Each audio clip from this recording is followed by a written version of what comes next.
Baik Sobat FKUNS, saat ini kita sudah bersama dengan Wakil Dekan 2 FKUNS yaitu Dr. Anang Girimulyo, dokter spesialis anak konsultan Magister Kesehatan. Baik dokter, pertama-tama kita akan berkenalan dulu dengan Dr. Anang. Bisa dikenalkan dokter ini kesehariannya sebagai dosen apa selain menjadi Wakil Dekan? Terima kasih. Jadi saya ini dokter spesialis anak. Oke, spesialis anak. Dengan subspesialisasinya itu di bidang endokrin. Bidang endokrin itu adalah bidang yang menangani tentang hormon, khususnya pada kasus-kasus anak karena memang spesialis anak. Disiplin ilmu ini masih relatif jarang.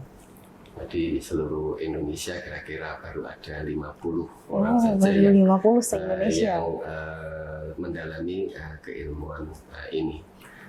Mungkin untuk sobat KWNS yang ingin tahu kira-kira kasus-kasus apa yang biasanya saya tangani.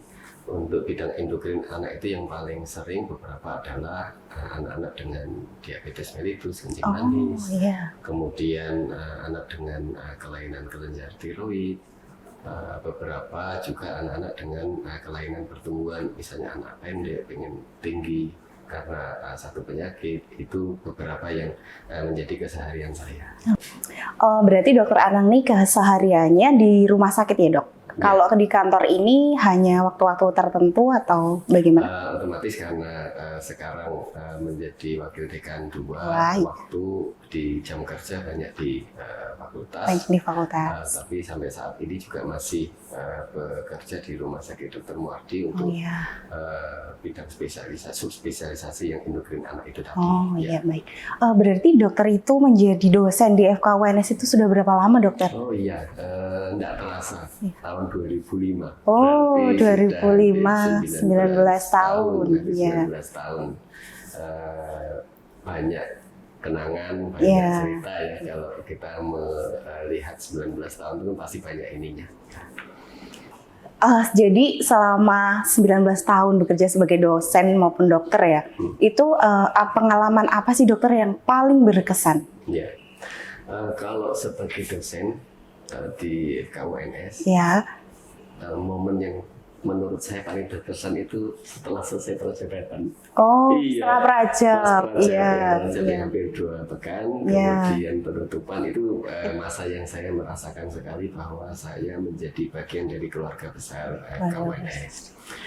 Kalau untuk kesan sebagai dokter di bidang endokrin anak, ya kalau kita senang kalau anak yang diabetes terkontrol gula darahnya, mereka yang bisa kita selamatkan kecerdasannya karena kita bisa mendiagnosis dari awal penyakit tiroid pada bayi. Dan kalau orang tua yang anaknya pendek, kemudian karena satu penyakit tertentu kita bisa tangani kemudian jadi tinggi, itu satu yang satu pencapaian kesan yang berkesan kalau menurut saya. Oke, baik. Lalu selanjutnya itu mengenai harapan dokter. Harapan dokter untuk pribadi dokter maupun untuk FKUNS karena sekarang sudah menjadi wakil dekan itu apa saja dokter kira-kira? Kalau harapan pribadi ya semoga bisa memberikan kontribusi yang lebih untuk fakultas kedokteran, kemudian bisa memberikan karya sebagai bagian dari pengabdian, dan harapannya semoga fakultas kedokteran semakin baik, semakin maju dan semakin dikenal, meskipun sudah dikenal sekarang, tapi semakin maju ke depannya dan bisa menjadi kebanggaan tidak hanya untuk pimpinan, tapi juga untuk dosen, bahkan juga untuk tenaga kependidikan. Oke, baik. Semakin menyala berarti ya dokter. FKUNS semakin menyala. Dokter Anang ini kan di bidang 2 ya dokter, bidang non-akademik. Nah, kira-kira harapan apa sih untuk dosen maupun tendik di FKUNS gitu dokter? Yang pertama tentunya untuk teman-teman dosen bisa menjalankan karir sebagai pendidik dengan semakin baik dan lancar semua urusan termasuk jabatan fungsional. Kemudian untuk tenaga kependidikan terus terang sangat terima kasih sekali karena tanpa peran, tanpa bantuan, dukungan dari teman-teman ke tenaga kependidikan tentunya FKUNS ini tidak bisa berjalan dengan baik. Saya selalu sampaikan di beberapa pertemuan bahwa mungkin peran baik dosen maupun tenaga kependidikan itu mungkin tidak terlalu kelihatan di mata mahasiswa. Tapi sebenarnya kita menjadi bagian dari kesuksesan untuk mahasiswa-mahasiswa kita. Oke, baik. Dan terakhir nih di sesi short interview ya dok, kira-kira 3 kata aja dok, moto hidup dokter sebagai pribadi dokter sendiri dan juga sebagai pimpinan di FKUNS. Silakan dokter. Jadi 3 aja? 3 aja. 3 aja dokter, nanti ya. Menitnya bertambah.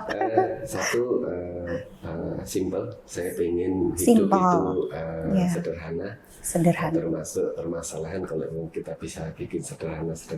2, smart, semoga seperti juga ini ya 11 Maret kita ingin juga agar kita bisa berkontribusi dalam dunia kependidikan ini dengan baik. 3, humble, saya ingin tetap menjadi orang yang humble, orang yang rendah hati, bisa melayani semuanya dengan baik. Saya mau nambahkan 2 Mbak. Dalam pekerjaan saya ingin bisa berkolaborasi dengan semuanya, baik dosen maupun tenaga kependidikan. Dan yang kedua, semoga saya bisa menjadi jembatan komunikasi pihak manapun.